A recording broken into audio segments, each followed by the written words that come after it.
मकर लग्न की कुंडली हो तो वहां देवगुरु बृहस्पति का 12 ही भावों में किस तरह का प्रभाव सामने निकल कर आता है, इसका समग्र विवेचन लेकर हम आपके सम्मुख यहां उपस्थित हैं। मकर लग्न शनिदेव प्रधान लग्न, तो वहीं देवगुरु बृहस्पति यदि लग्नस्थ आधार में हो तो प्रथमतः आप ये देखिएगा कि नीचस्थ अवस्था में आ जाएंगे। ये मकर लग्न की कुंडली हो गई, और जब भी लग्नस्थ आधार में देवगुरु बृहस्पति हुए तो नीचस्थ जरूर हो गए, परंतु इनकी दृष्टि में अमृत है। और एक बात गौर कीजिएगा कि जब भी ऐसी ग्रही व्यवस्था नीचस्थ होगी तो उसकी दृष्टि अपने उच्च राशि स्थान को देखने वाली होगी। देवगुरु बृहस्पति प्रथम भाव में यानी प्रथम केंद्र, या फिर यूं कहें कि लग्न में हो गए तो 7वीं दृष्टि यहाँ उच्च राशि स्थान पर होगी। वैसे भी देवगुरु बृहस्पति को विशेष दृष्टि का बलाबल प्राप्त है, भले ही स्वयं यहाँ लग्न भाव में कमजोर स्थितियों में हुए, परंतु सप्तम भाव को एक अलग ताकत दे दी। तो वहीं 5वीं दृष्टि पंचम भाव पर भी रहेगी और 9वीं दृष्टि यहाँ बुध के राशि स्थान पर भी रहेगी। तो एक तरह से यहाँ पर देवगुरु बृहस्पति का जो शुरुआती प्रभाव है वो काफ़ी हद तक कमज़ोर हो जाता है। परंतु ये गौर करें कि जब भी यहाँ पर देवगुरु बृहस्पति की स्थितियाँ मकर लग्न में होंगी तो द्वादशेश एवं पराक्रमेश होकर देवगुरु यहाँ लग्न भाव में होंगे। तो इस वजह से जो खर्चों का आधार है और पराक्रम का आधार है उसके बलाबल में कहीं ना कहीं वृद्धि भी निकल कर आती है। दूसरी बात, यदि देवगुरु बृहस्पति वक्री हो जाएं, जब भी देवगुरु बृहस्पति नीचस्थ होकर वक्री हो जाएंगे तो उनके चेष्टा बल में एक तरह से वृद्धि का तत्व रहेगा। यह भी कहा जा सकता है कि देवगुरु बृहस्पति चेष्टा बली हो गए तो वहां उनके नीचत्व का प्रभाव काफी हद तक कमजोर होने लगता है और वहां पर शुभता के परिणाम भी बहुत अच्छे से निकल कर आते हैं। परंतु नैसर्गिक तौर के ऊपर ऐसा व्यक्ति स्वयं को अभिव्यक्त करने के अंदर कमजोर महसूस करता है। किसी भी सब्जेक्ट स्पेसिफिक का नॉलेज बहुत अच्छे से है, परंतु खुद को जो प्रेजेंट करने की ताकत होती है उसमें एक कमी सामने निकल कर आती है।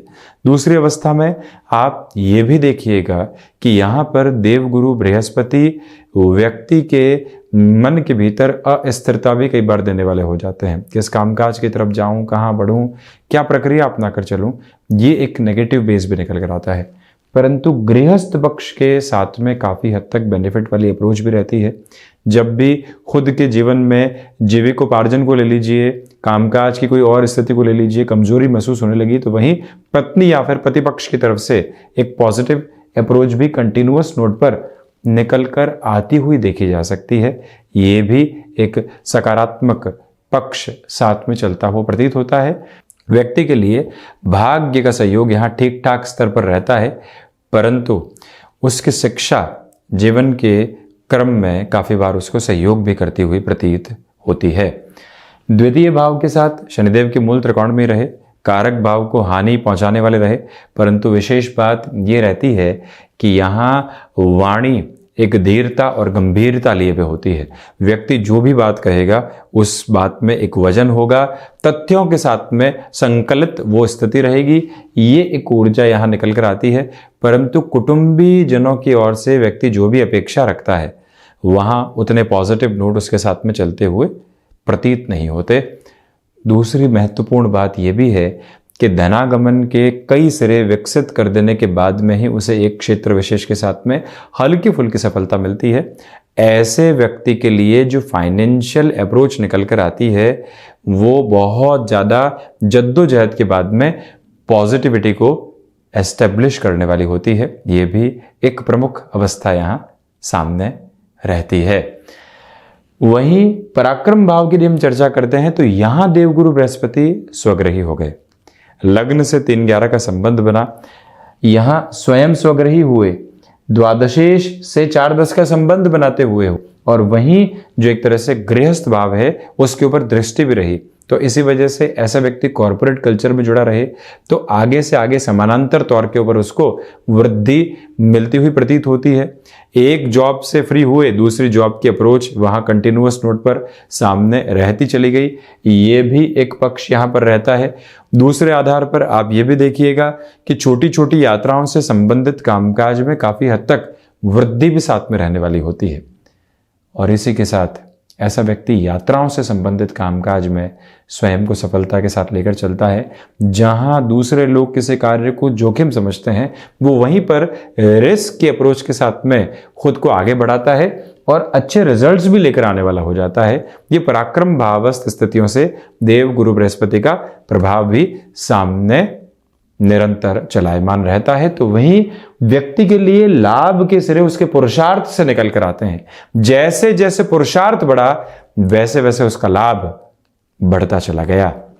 चतुर्थ भाव, ऐसा व्यक्ति भूमि संबंधित कामकाज के साथ स्वयं को एक ताकत देता है। यहां इनकम सोर्सेज और इन्वेस्टमेंट के जो रिसोर्सेज उसने डेवलप किए हैं, दोनों के एक साथ बेनिफिट निकल कर आते हुए प्रतीत होते हैं। ये एक प्रमुख ताकत रहती है। ऐसा व्यक्ति मैन्युफैक्चरिंग और सर्विस इंडस्ट्री संबंधी कामकाज में भी खुद को कई बार एक अलग गेन के साथ में एस्टेब्लिश करता हुआ चलता है। और वहीं माता के स्वास्थ्य को लेकर गाहे बगाहे कई बार चिंताएं उसको शुरुआती उम्र से ही घेरे रहती है। ये चतुर्थ भाव के बृहस्पति का प्रभाव मकर लग्न की कुंडली के साथ में हो जाता है। वहीं आप ये देखिएगा कि ऐसी अवस्था के साथ में देव गुरु बृहस्पति व्यक्ति को मल्टीपल इनकम सोर्सेस के साथ में तो जोड़ते ही हैं, परंतु जो मित्र होते हैं, साथ ही साथ में जो क्लोज रिलेटिव्स होते हैं, उनको भी कहीं ना कहीं वो व्यक्ति जीविकोपार्जन के माध्यम के साथ में जोड़ने वाला होता है। हालांकि ऐसा व्यक्ति हैंडीक्राफ्ट, टिम्बर संबंधी कामकाज, एक्सपोर्ट के साथ में, विदेश संबंधी किसी भी कार्य के साथ में जुड़े तो चहु और प्रगति के सिरे अपने सामने लेकर आता है।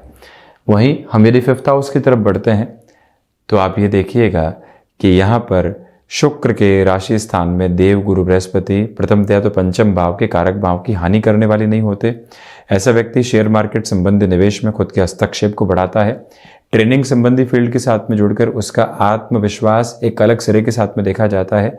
जिस भी क्षेत्र में लोगों को समझाकर अपने लिए आमदनी का जरिया बनाना हो, प्रमुख ताकत निकल कर आती है। शिक्षा पूरे ही जीवन लगातार साथ में चलती है। तो वहीं संतान पक्ष को कामकाज हस्तांतरित करने में काफी सहूलियत रहती है यदि पंचम भाव के देव गुरु बृहस्पति का आधार रहे। और वहीं पर इनकी पांचवी अमृतमयी दृष्टि जब यहाँ भाग्य भाव को देखने वाली होती है तो व्यक्ति को भले ही उतनी भाग्य की प्रबलता नहीं रहे, परंतु व्यक्ति भाग्य के सहारे अपने कर्म को बढ़ाता है। कई बार सोचता है कि ये कार्य कर जाऊंगा तो फिर फॉर्च्यून का सपोर्ट मिलेगा, उसके सहारे वो अपने जीवन को लगातार आगे से आगे के तत्व विशेष दिखाता चला जाता है। क्षमताएं ऐसे व्यक्ति के साथ लगातार बनी रहती है।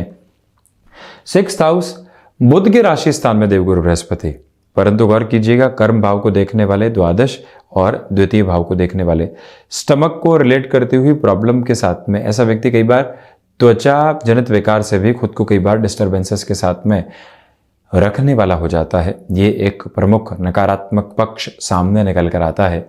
तो वहीं आप ये भी गौर कीजिएगा कि ऐसा व्यक्ति कई बार खुद के लिए फाइनेंशियल बर्डन की वो अप्रोच बढ़ा देता है जिसकी उसको अपेक्षा नहीं होती, परंतु एक से दो बार धोखा खा लेने के बाद, मिसकैलकुलेट हो जाने के बाद फिर वो चिंताओं के भीतर खुद को घेरने वाला नहीं होता।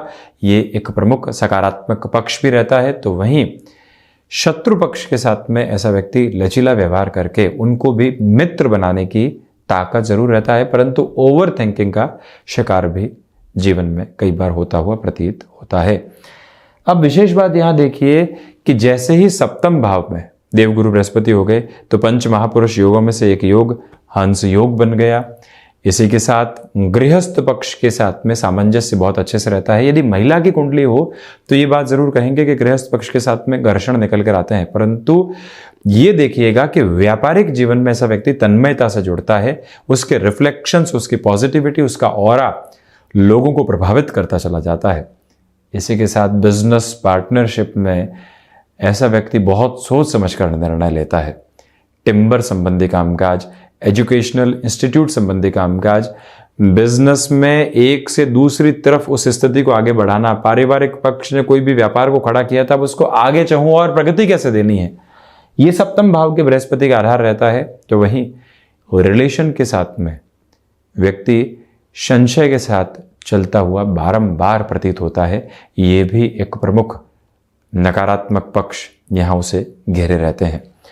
अष्टम भाव की चर्चा करें तो विदेश संबंधी स्थितियों के साथ में ऐसे व्यक्ति का जो जुड़ाव होता है वो बहुत छोटी उम्र से हो जाता है, क्योंकि आप गौर कीजिएगा कि मकर लग्न की कुंडली जरूर है, परंतु द्वादशेश स्वयं बृहस्पति अष्टम में होंगे, सूर्य के राशि स्थान में होंगे और पराक्रमेश होकर होंगे। भले ही यहां से 6-8 का संबंध बनाए, परंतु जैसे ही द्वादश को देखा स्वयं अष्टम में रहे तो विदेश संबंधी प्रगति एक अलग सिरे के साथ निकल कर आती है। धनागमन की स्थिरता ऐसे व्यक्ति के लिए रहती है। तो वही खर्चों पर कैसे नियंत्रण रखेंगे, सबसे पहला ऐसा व्यक्ति उस बारे में सोचता है। परंतु लिवर से संबंधित परेशानियां, तो वहीं अपने हुनर को बहुत लंबे समय तक नहीं पहचान पाना, यह भी नवम भावस्थ बृहस्पति का एक प्रमुख नकारात्मक पक्ष भी रहता है। व्यक्ति कई बार कंफर्ट जोन प्रत्येक जगह खोजता हुआ आए हुए अवसरों को भी गंवा देता है। वहीं नवम भाव, जहां हमने देवगुरु बृहस्पति की स्थितियों को दिखाया भी है, आप ये देखिएगा कि हायर एजुकेशन के साथ में पशुपेश रहती है। घर्षण और ओवर थिंकिंग ऐसे व्यक्ति को परेशान करती है। भीतर अपनी फिलॉसफी को डेवलप तो किया, परंतु लोगों को उस फिलॉसफी से जो कन्विंस करना था वो ताकत निकल कर नहीं आ पाती।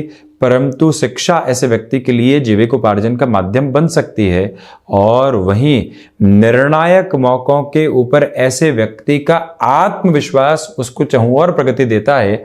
भले ही देवगुरु बृहस्पति अपने नीचस्थ राशि स्थान को देख रहे हों, परंतु जो ताकत मन के भीतर से निकल कर आती है वो निर्णायक मौकों के ऊपर अद्भुत कही जाती है। वहीं जॉब के प्रोस्पेक्ट में गौर कीजिएगा कि ऐसा व्यक्ति जुड़ता है तो उसके लिए प्रमोशन का बेस, कंटिन्यूअस चेंजेस जो उसको इंक्रीमेंटल गेन देते हैं, वो लगातार उसके साथ में चलते हुए प्रतीत होते हैं।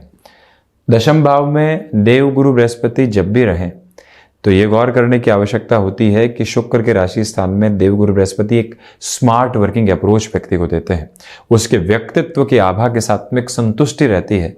माता और पिता के लाड़ और दुलार के साथ में बढ़ता हुआ ऐसा व्यक्ति कहीं पर भी खुद को डिस्ट्रैक्शंस के साथ नहीं लेकर चलता, और वहीं पर उसके मिजाज में बेफिक्री उम्र के बढ़ने के साथ में कम होती चली जाती है। धनागमन के सिरे लगातार विकास के क्रम को उसके लिए यहाँ पर आगे से आगे एक अलग पॉजिटिव अप्रोच को भी देते हुए प्रतीत होते हैं। तो वहीं ऐसा व्यक्ति जो मैनेजमेंट संबंधी कार्य होते हैं वहाँ एक अलग महारत भी लेकर चलने वाला होता है। लाभ भाव के साथ में देवगुरु की यदि हम चर्चा करते हैं तो प्रथमतया ये गौर करने की जरूरत कि जीवन के सर्वांगीण लाभ में वृद्धि निरंतर रहती है, और वहीं पर पराक्रम में भी वृद्धि का पूरा आधार उसके लिए बढ़ता चला जाता है। नौकरी से एक उम्र के बाद में व्यापार में शिफ्ट होने की अप्रोच भी उसके साथ रहती है। यहाँ आप ये भी गौर कीजिएगा कि उसकी क्षमताएं अद्भुत आधार के ऊपर उसको सहयोग देती है। गृहस्थ पक्ष का जो एक सकारात्मक पक्ष है उसके साथ हमेशा बना रहता है, यानी कि कोई भी कार्य कर लिया वहां से जो स्पाउस की पॉजिटिविटी मिली वो उसका एक अलग रिफ्लेक्शन लेकर चलता हुआ प्रतीत भी होता है। वहीं द्वादश की चर्चा करें, विदेश संबंधी कार्य के साथ में, एक शहर से अन्य शहर की गतिविधियों के साथ में, तो वहीं खर्चों पर कैसे नियंत्रण लेकर आना है, उसके साथ में ऋण कम से कम लेकर जीवन को कैसे आगे बढ़ाना है, वो ताकत ऐसे व्यक्ति विशेष के साथ में चहुं और सिरे के साथ में चलती हुई प्रतीत होती है। रिसर्च संबंधी कामकाज की बेहतरी भी उसके लिए कई बार साथ साथ चलती हुई नजर आती है। और वहीं ऐसा व्यक्ति विशेष खुद के लिए मंथन की प्रक्रिया को एक अलग सिरे के साथ में लेकर चलता है। अपनी ही फिलॉसफी है, उसके साथ चलता हुआ कामकाज है, ये ताकत रहती है। एक्सपोर्ट संबंधी कार्य के साथ में तथा फाइनेंस को रिलेट करती हुई वर्किंग पॉसिबिलिटीज के साथ में ऐसा व्यक्ति एक बड़ा नाम भी स्थापित करता चला जाता है। तो ये था मकर लग्न के जातकों के लिए देवगुरु बृहस्पति का द्वादश भाव में प्रभाव। हम ऐसे ही चर्चा के साथ निरंतर उपस्थित होते रहेंगे। धन्यवाद और कोटिशः आभार।